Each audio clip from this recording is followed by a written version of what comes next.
আজকে বানিয়ে দেখাবো একদম দুর্দান্ত স্বাদের মুচমুচে পোস্তর বড়া। মাত্র 2 চামচ পোস্ত দিয়েই পুরো বাড়ির জন্যই পোস্তর বড়া তৈরি হয়ে যায়।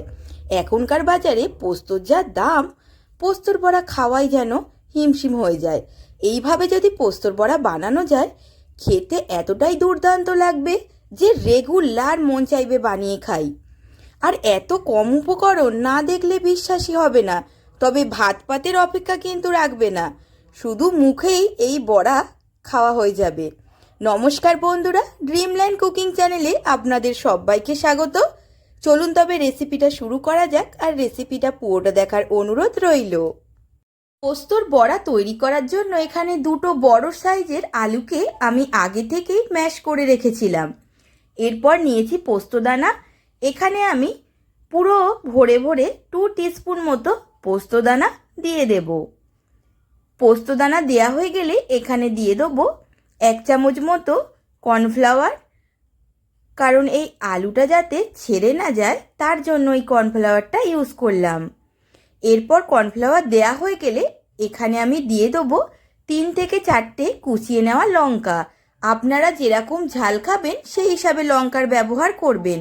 আর দিয়ে দিলাম অল্প পরিমাণ লবণ, মানে পরিমাণ মতো লবণ। লবণটা কিন্তু আপনারা বুঝে ব্যবহার করবেন। এখানে কিন্তু আপনারা 2টো বড় সাইজের আলুর জায়গায় আরও একটা আলু অ্যাড করতে পারেন। এরপর হাত দিয়ে খুব ভালো করে মেখে নিতে হবে, তবে হালকা হাতে মেখে নিতে হবে, যেহেতু আলুটা আগে থেকেই ম্যাশ করা ছিল। এরপর গ্যাসে একটা কড়াই বসিয়ে গ্যাসের ফ্লেমটাকে অন করে দিলাম। আর এখানে খুব বেশি তেলেরও প্রয়োজন হয় না, বেশ কিছুটা তেল দিয়ে ভালো করে কড়াইটা ঘুরিয়ে নিলাম। এরপর যখনই তেলটা খুব ভালো মতো গরম হয়ে যাবে, তখনই এখানে এই বড়াগুলো ছেড়ে দেবো। আমি এই বড়াগুলো একটু বড় বড় সাইজ করে দিচ্ছি, আপনারা কিন্তু ছোট বড় করে আপনাদের মতো দিতে পারেন। এরপর এরকম সাইড দিয়ে দিয়ে এক এক করে আমি সমস্ত বড়াগুলো দিয়ে দিচ্ছি। আর সমস্ত বড়া কিন্তু এই কড়াইয়ের মধ্যেই দিয়ে দিচ্ছি, কড়াইয়ের মধ্যেই ধরে যাবে। এখানে কিন্তু ছাকা তেলে ভাজার একদমই দরকার নেই। সমস্ত বড়াগুলো ঠিক এইরকমভাবে দেয়া হয়ে গেলে এরপর গ্যাসের ফ্লেমটা লো টু মিডিয়াম আছে রাখতে হবে। খুব বেশি যেন হাইতেও না থাকে আর খুব বেশি যেন লোতেও না থাকে। এবার খুব সাবধানে বড়াগুলোকে উল্টে দিতে হবে, আর ঠিক গোল্ডেন ব্রাউন কালার ধরা অবধি ভেজে নিতে হবে, একদম মুচমুচে করে।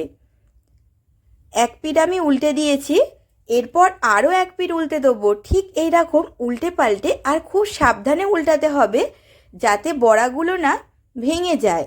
যেহেতু আলু মিক্স করা, সেই কারণে বড়াগুলো কিন্তু একটু ভেঙে যাওয়ার চান্স থাকে। তাই আপনারা প্রথমে অল্প অল্প করেও দিয়ে করতে পারেন। আমি যেহেতু অনেকবার করেছি, এই জন্য আমার কোনো অসুবিধা হয় না। দেখুন, পোস্তর বড়া কিন্তু একদম রেডি হয়ে গেছে।